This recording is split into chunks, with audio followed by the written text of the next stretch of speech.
الحمد للہ رب العالمین والصلاة والسلام علی نبینا محمد وآلہ وصحبہ اجمعین۔ مدینہ نبویہ میں مسجد نبوی ہے۔ مسجد نبوی کی زیارت اور اس میں نماز ادا کرنا ہی مدینہ کی طرف سفر کا حقیقی مقصد ہونا چاہیے، کیونکہ مسجد نبوی میں نماز کا اجر و ثواب بہت بڑھا چڑھا کر ملتا ہے۔ مسجد نبوی میں ادا کی ہوئی نماز دوسری مساجد میں ادا کی ہوئی نماز کے مقابلے میں 1000 گنا افضل ہے۔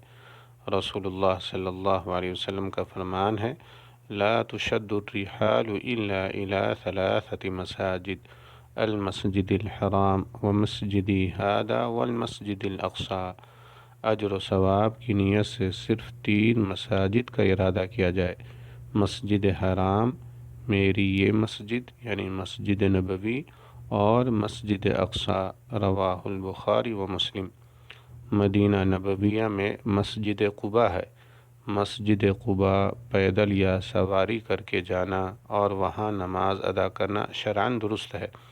نبی کریم صلی اللہ علیہ وسلم ہر ہفتہ مسجد قباء تشریف لاتے تھے۔ مسجد قباء میں نماز عمرہ کے برابر ہے۔ صحیح مسلم کی روایت میں ہے، کان رسول اللہ صلی اللہ علیہ وسلم یأتی مسجد قباء راکبا وماشیا فیصلی فیہ رکعتین۔ رسول اللہ صلی اللہ علیہ وسلم مسجد قباء کبھی پیدل اور کبھی سواری کر کے آتے اور اس میں 2 رکعت نماز ادا کرتے، رواہ مسلم۔ رسول اللہ صلی اللہ علیہ وسلم کا فرمان ہے، من خرج حتی یأتی هذا المسجد مسجد قباء فصلی فیہ کان لہ کعدل عمرہ۔